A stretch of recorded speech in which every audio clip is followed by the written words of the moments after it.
A bitter wind swept through the narrow streets, rustling the withered leaves that clung to the edges of the pavement. Above the cramped rooftops rose an old clock tower of uncertain age, its elegant spire pointing toward a moon half shrouded in clouds.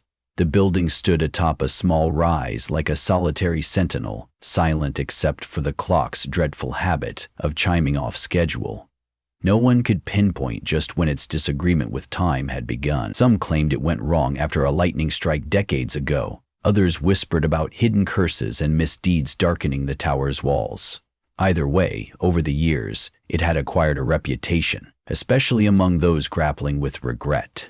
Every midnight, the tower's bell struck with a resonance that seemed torn from another realm, calling out to restless souls who should have been asleep but were instead wide awake, haunted by what they had done or failed to do. Though the tower stood in the center of town, people rarely gathered around it except when driven by a certain desperation. It was said that if you stood beneath those bells at midnight, you would be forced to confront the darkest parts of yourself. Those who had come away from such an experience confided in hushed tones that the tower offered no easy comfort. Instead, it peeled back pretense and left them stripped of everything but a searing sense of guilt. Yet something deeper stirred too, a kernel of hope that maybe, by facing that guilt, one could find a path to redemption. Ethan arrived first that evening. Leaning against the wrought iron fence that circled the base of the tower, he glanced at his watch, 11:57. The second hand jerked forward, accompanied by the hum of distant traffic. He could feel the cold in his bones, but it was nothing compared to the chill that had wrapped itself around his heart the day his sister died. She'd been a passenger in his car on a winding road one autumn afternoon. He still remembered the whispered argument. She'd urged him to slow down, but he insisted on saving time. He hadn't seen the deer until it was too late. He survived with minor cuts and bruises, but she had breathed her last breath before the ambulance arrived. It was guilt, thick as tar, that had led him to the tower. As the seconds crept toward midnight, Ethan heard soft footsteps on the cobblestone behind him. He turned, startled, to see a woman approaching. She wore a heavy coat and kept her collar high, like someone wishing to hide from prying eyes. Her gaze flitted to Ethan, and she gave a small, courteous nod before looking away. He didn't know her, yet there was a kind of kinship in that moment.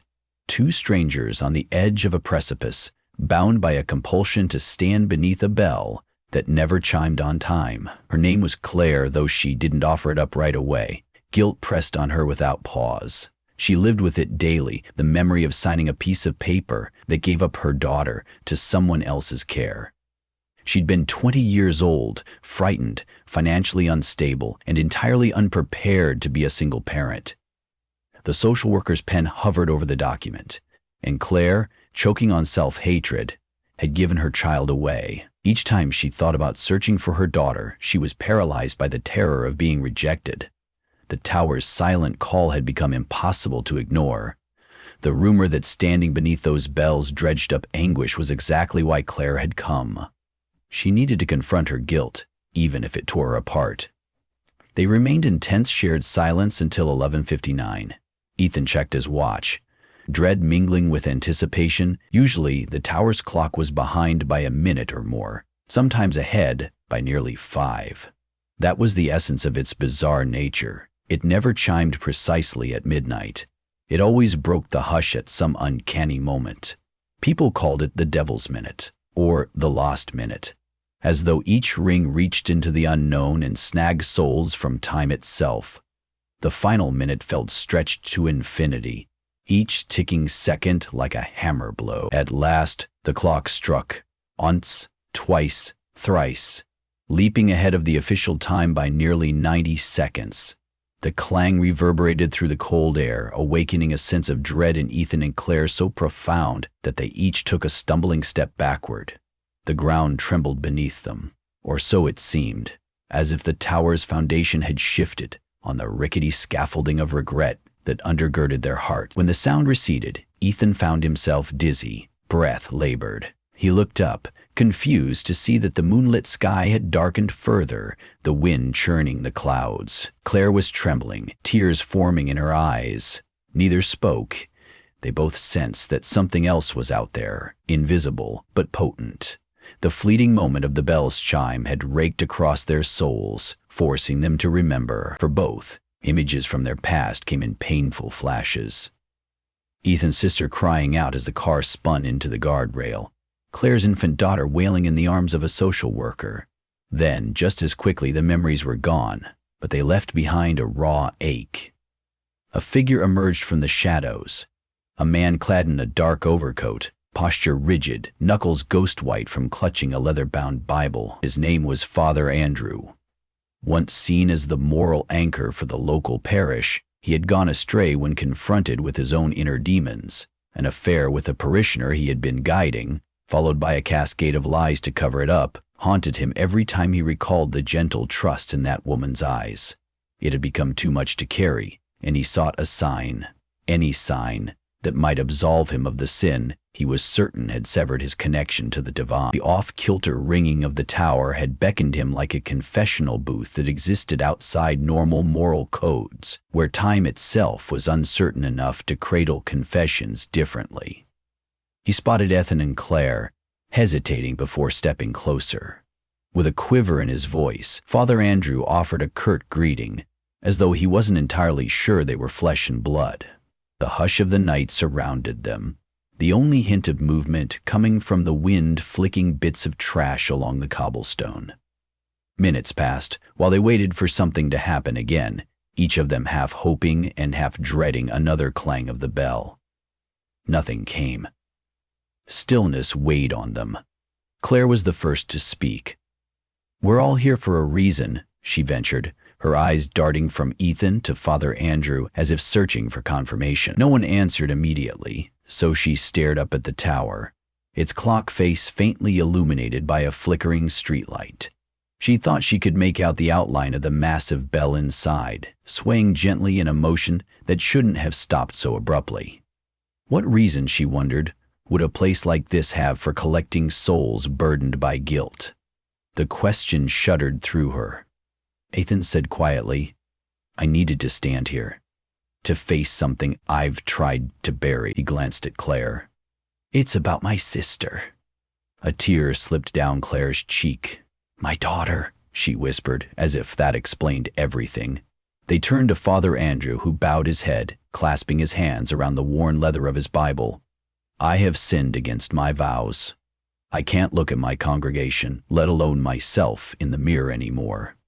His tone was low, weighted with shame. A sudden flash of lightning illuminated the night sky, bridging the distance between the clouds and the tower's spire. A variant of thunder groaned overhead, and they could almost feel it beneath their feet. For a brief instant the clock face appeared to ripple, as though it were a reflection in disturbed water.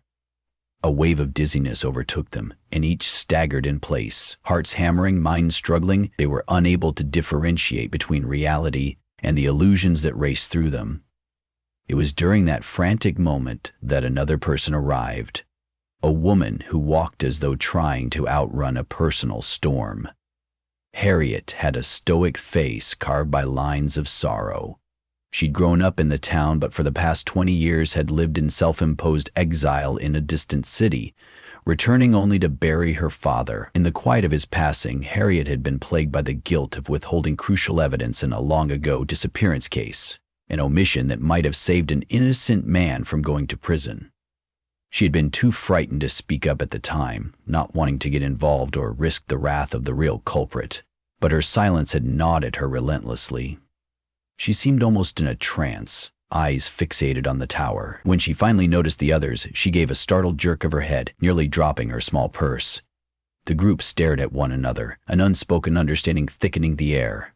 All had come for the same unnameable reason, a resolution to guilt that clung to them like second skin. Before Harriet could introduce herself, the shriek of the bell knifed through the darkness again, just as the clock's hands jerked forward of their own accord. This time the sound was fainter, less mechanical, more like a cry of something wounded. Its echoes reverberated in the chest of each listener, a resonance that dredged up pain from deep within. Ethan gasped, the memory of his sister rattling in his skull. Claire's stomach twisted as she thought of her child's face, unknown, older now, a stranger to her. Father Andrew stifled a cry, recalling the voice of the woman he'd entangled himself with. Harriet felt her throat tighten under the weight of her long-held silence. They found themselves compelled to climb the tower. The old wooden door creaked as they pushed it open, revealing a narrow, winding staircase. Father Andrew went first, gripping a small flashlight he'd pulled from his pocket. Its feeble beam flickered across crumbling bricks, swirling dust motes, and thick cobwebs.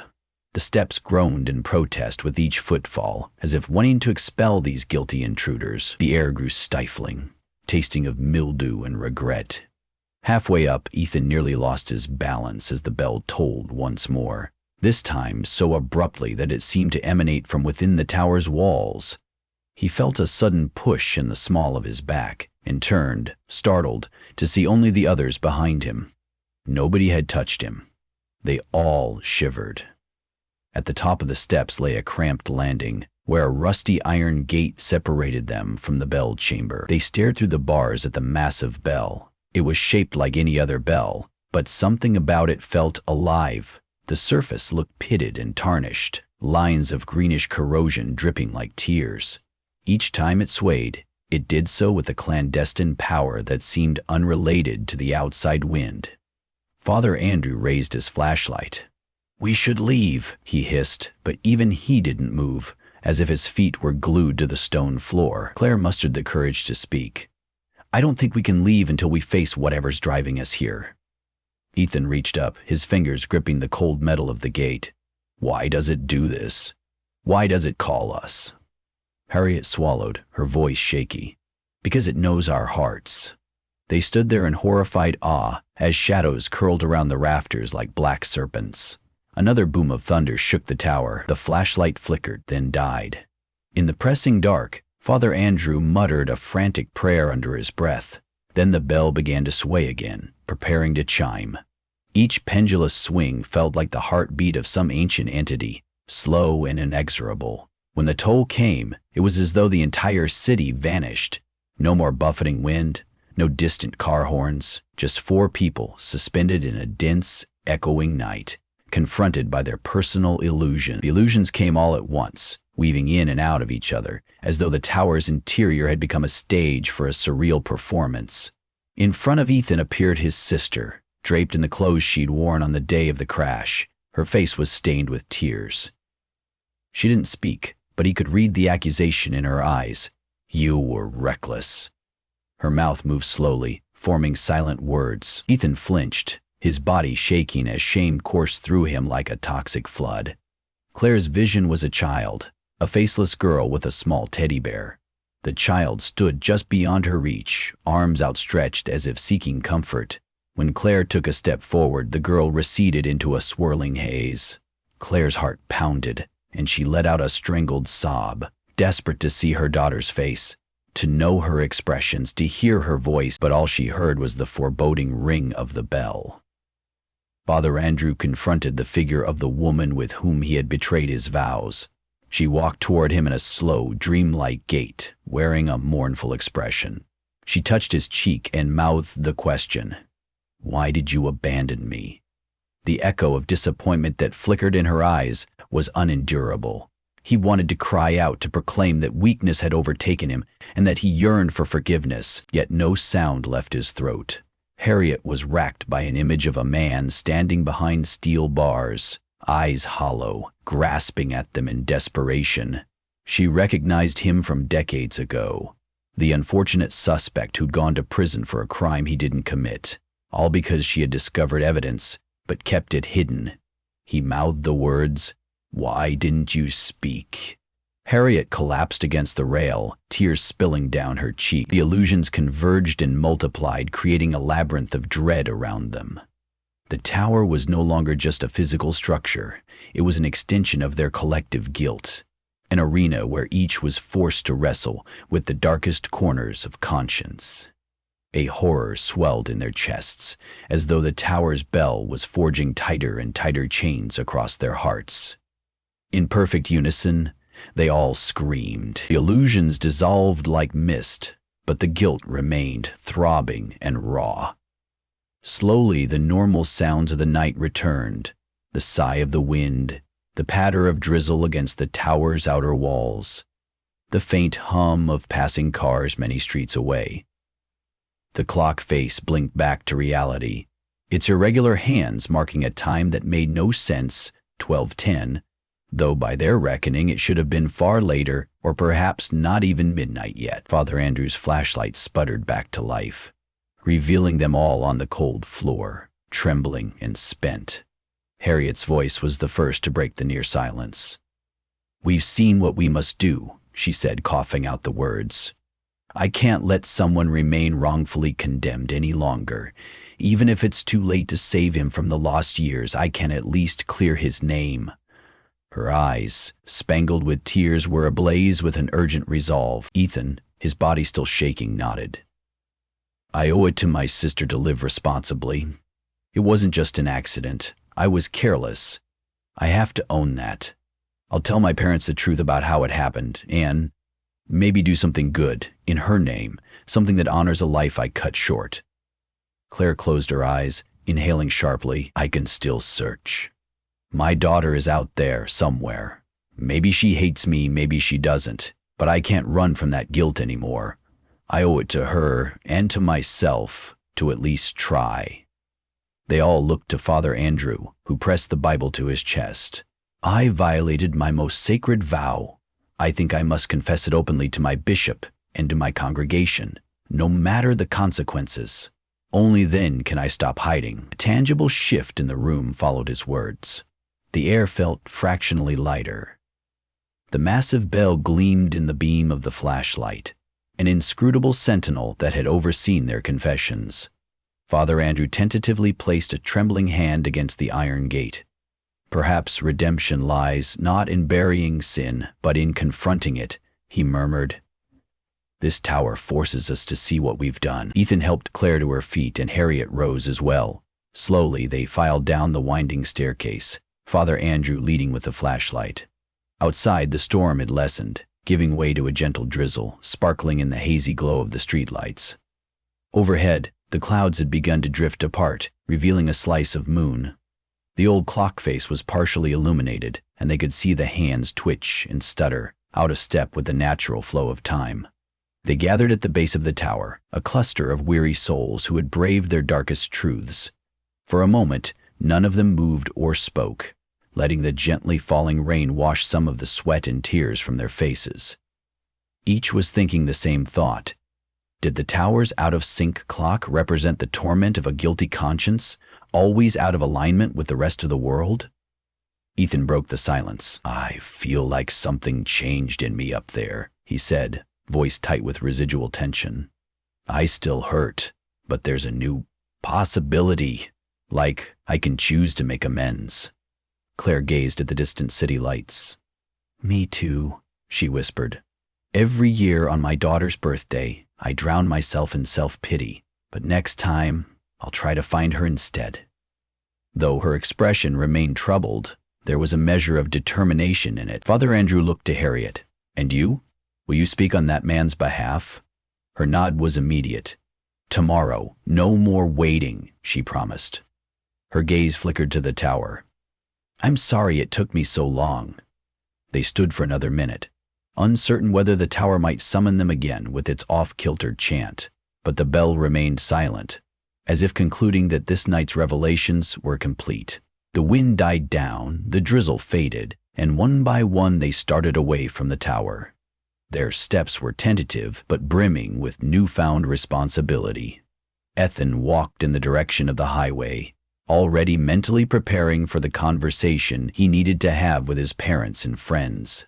He felt the pain of losing his sister more acutely than ever, yet that pain was a necessary burden to carry honestly. Claire headed along a different route, hugging her coat tightly, planning how to contact the adoption agency, how to begin a search that frightened and emboldened her at once. Harriet moved in the direction of the law offices downtown, where she would begin the process of telling the truth in the morning sun. Father Andrew drifted toward the rectory, bracing himself to face the stern eyes of his bishop, and so the four parted, scattered like seeds that would soon either bear fruit or fall on rocky ground. But each had regained the capacity for hope, something that had lain dormant under layers of regret. After they left, the tower stood quietly under the moonlit sky. Its broken clock hands slowed, fighting against the normal progression of minutes. Anyone passing by might hear the faint echo of a bell, though no one was there to ring it, and feel an uncanny sense of being watched by the silent faces of those old stone walls. Then, as if lulled by the hush of the late hour, the tower's machinery hummed, and once more the bell gave a single chime that never matched the clockwork. No living soul was present to witness that last whisper of sound, other than a stray cat lurking near a lamppost, watching the structure with the instinctive wariness that animals possess. Yet even the cat sensed that something beyond the ordinary had occurred there. The wind shifted, stirring the leaves littering the street. In that moment, the tower's presence felt almost benevolent, acknowledging that guilt and regret needed a place to be recognized, and perhaps offering the faintest notion of redemption, well outside the constraints of the normal ticking of time. Then, with a rustle of shadows, the tower settled, waiting for the next midnight, when other troubled souls would inevitably find their way to its doors, searching for absolution in the bell's discordant song.